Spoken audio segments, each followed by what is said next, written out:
Short stories.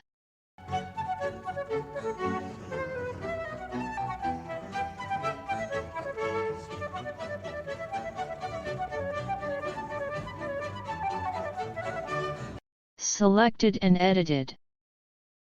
Hossein Hilbert.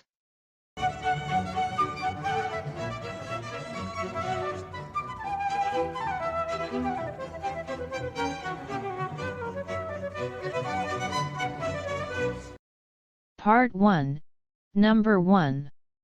Begging.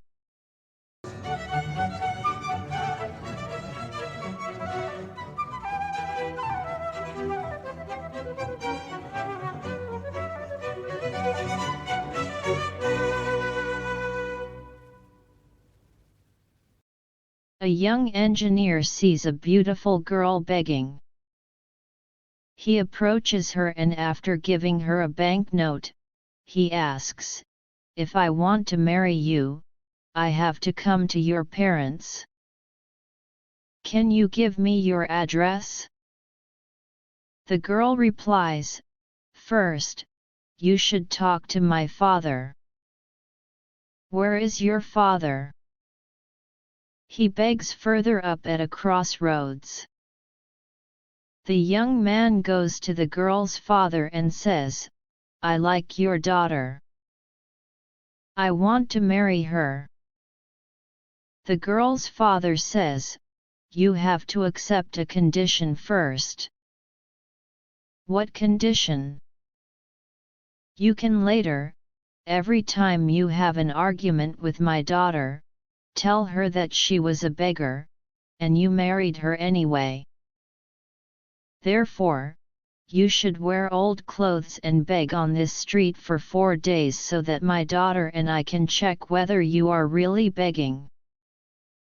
The young man accepts. He works in a bad place, with hot weather and difficult conditions. He has come to Tehran for a vacation. After getting some old clothes and a pair of torn plastic slippers, he starts begging the next day. When the girl visits the young engineer on the evening of the second day, she sees him crying. He comforts him and says, "Don't be sad. 2 days have passed, 2 more days will soon pass." The young man says, "I'm crying to myself. For many years I have wasted my time at university and at work under difficult conditions.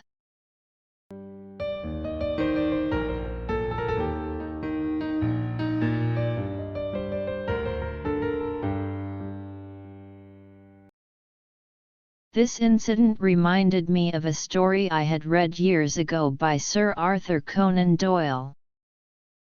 The general theme, as I recall, was this: Sherlock Holmes sees a man begging in old clothes during the day and driving to a luxurious house at night in a new luxury car. After investigating, Sherlock Holmes learns that the house belongs to the man himself and that he has a great deal of wealth. He visits him and asks him why a rich man like him is begging. The man replies, "When I was young, I was a novice theater actor. In the next performance, I was supposed to play the role of a beggar. In order to play the role better, I begged for a few days to understand his feeling well. My income was so good that I left the theater, which had a low fee, and continued begging. I acquired all my wealth by begging."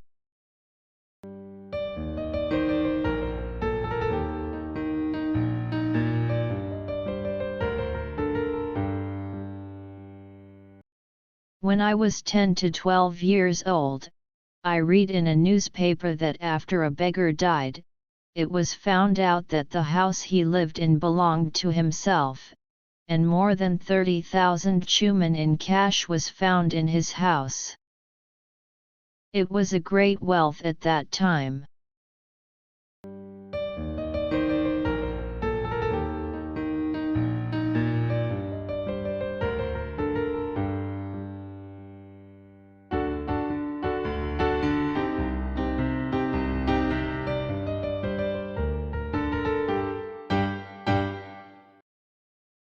Part 1. Number 2, Psychologist. A man visits a psychologist. He talks about the pain, suffering, failures and misfortunes of his life and admits that he has reached the end of his tether and cannot bear any more suffering. At the end of the session, the psychologist gives him an address and says, "There's a clown there who makes people laugh. Make sure you go there. You'll forget your worries for a while and your mood will improve." The man says in a sad tone, "I am that clown."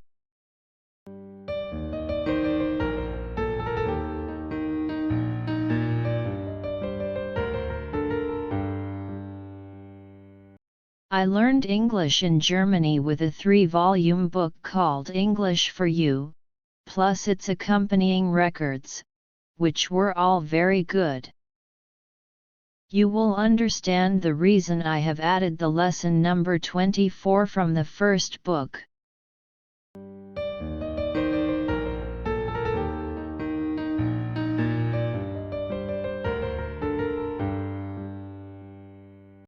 Hopeless. Two strangers were sitting over a glass of beer in a London pub.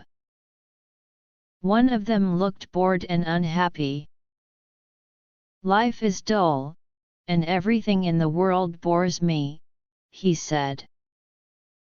"How can you say such a thing?" said the other. "Life is wonderful, and the world is an exciting place. Just take Italy. It's a delightful country. Have you ever been there?" "Oh yes, I've been to Italy. I was there last year. I didn't like it." "Then go to Norway and see the midnight sun. Have you ever tried that?" "Yes, I've been to Norway, too, and I've seen the midnight sun. I didn't enjoy it.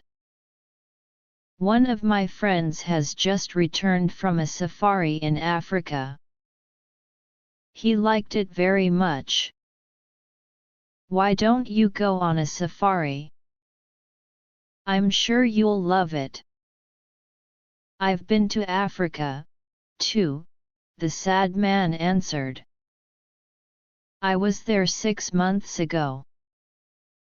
I also went on a safari, but I found it very boring." "Have you ever tried a hobby?" asked his companion. "I've tried many hobbies in my life," was the answer. "Some years ago it was stamp collecting, then it was sailing, and a few weeks ago it was skydiving. I gave them all up. They bored me to tears." "I can see now," said the other man, "that you must be very ill. Only the best psychiatrist can help you.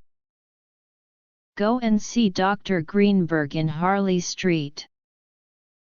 "I am Dr. Greenberg," was the sad man's answer.